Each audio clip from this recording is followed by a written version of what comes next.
In the time of the Broken Realms, there are more fronts than we can even imagine. Agents of Slaanesh sweep across the realms, while Morathi moves to use the Chained God for her own nefarious ends.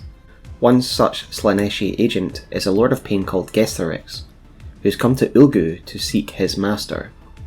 Getting dangerously close to finding the entrance to Uhl-Ghysh, a Melusai Ironscale Tyrella stands against his forces in an important battle called the Battle of Kiri'Tar. Hello friends, it's Smalltown here, and again we are picking apart some Age of Sigmar lore, the lore that can be found in the Shadow and Pain set, which details the Battle of Kiri'Tar, and I was lucky enough to get my hands on one of these sets. So of course there's a quick spoiler alert for the Shadow and Pain story, and some of the Morathi Broken Realm story, as I will be going through both in a lot of detail. The story and campaign contained inside describes a fight between the Khainites and the Slaaneshi forces for a control of an important Khainite fortress called Kiri'Tar.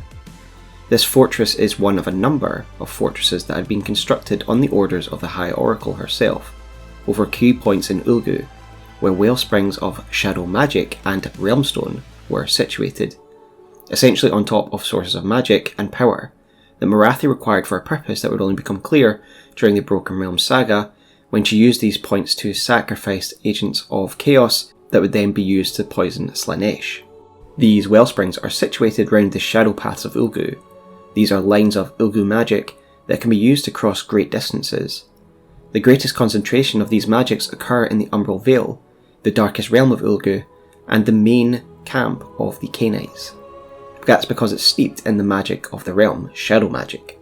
The area of Kiri'Tar is sometimes known as the Gloaming Gate because the magic here is so thick and dense that a miniature realm gate can be created here that leads to the realm of Uhl-Ghysh, and therefore the prison of Slaanesh himself. It was for this reason that the Tower of Kiri'Tar caught the notice of the forces of Slaanesh, as a god-seeker horde led by Gestharix the Realm Strider hurtled into Ulgu in search of their missing god. Gestharix was a native of Ulgu in his past, and so his god-seeker forces had better time of navigating the Shadow Realm than other Chaos hordes had. Gestharix had achieved much in the name of his patron, and yet demonhood still eluded him. In his mind there was only one way to gain this, and it was to free his missing patron. Gestharix was smart. He could smell the scent of his god within Ulgu, and upon observing the resurgence of the Khainite forces, he began to grow suspicious. He contacted and made a deal with the clan's Eshians, and they provided him with information he needed to know about the shadow paths of Ulgu, and how much they had mapped so far.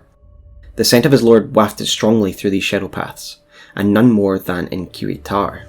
Yet Kiri'Tar was a powerful fortress of the Khainites, guarded by an elite force of Scatheborn, led by Tyrella the Ironscale. Gestharix knew that it would not be in his interest to launch a straightforward assault on the stronghold, and so he devised a strategy to weaken their defences.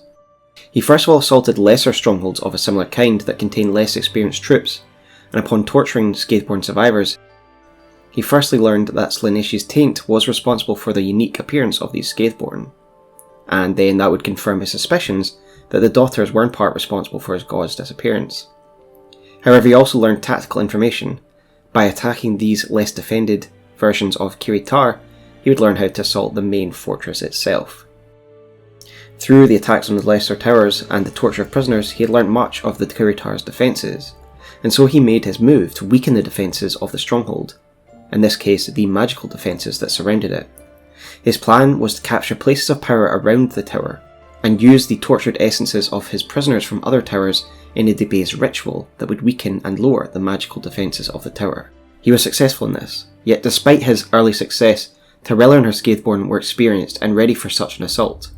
Although the arcane wards had been breached, the Slaanesh force would have to work their way through shadow-covered valleys and crags, dividing the forces of Gestharix as they snaked through these valleys towards the towers. Tyrella then split her army into hunting parties and began to ambush and hunt down the Slaaneshi parties as they became separated in the gloom. Through these hit-and-run tactics, the Scatheborn were able to thin their enemies ahead of their arrival at the tower. The final battle of Kiri'Tar was met right outside the tower itself, when Gestharix urged the surviving forces to assault the tower in full force and claim the Gloaming Gate. Tyrella herself led the defence, and as we know from their portion in the Broken Realms Morathi book, the Hedonites were ultimately repelled by the Khainites, and the prison of the Dark God was again secure. However, during this assault, he did get close enough in the tower to learn of Morathi's other plan, Gethric's story was not over, however, for Glavia Sinheart, the Herald of Slaanesh that we hear about in the Mortal Realms Morathi book, would seek him out after his defeat, and from him she would gain an insight into Morathi's plan, as he had seen the captured prisoners of the other Chaos Gods within the Tower of Kiri'Tar during his assault. She would then recruit him and his forces to assault Hagnar itself after learning more about Morathi's plans. This battle, though small in the grand scheme, the Battle of Kiri'Tar, could have had massive ramifications upon events. If Gestheric had been successful in his assault, who knows what would have happened if he had occupied Uhl-Ghysh and found his master. Even then, it's still an important battle, because it was his information that galvanised the Slaaneshi assault on Hagnar that ultimately bought Morathi time to complete her ritual and then unintentionally release Slaanesh. The Battle of Kiri'Tar is important because it is part of the chain of causality that results in Slaanesh's escape, and it's like the prequel to the events in Broken Realms Morathi, and therefore is an extremely important battle that happened in the shadows of Ulgu. So thanks guys, that is my take on the Battle of Kiri'Tar, the battle that we find in the Shadow and Pain set, a very important battle at the start of the Broken Realms narrative. If you like this video and you like AOS lore, please give it a like and subscribe, as I will be doing more. But as always, thank you for your time and have a good night.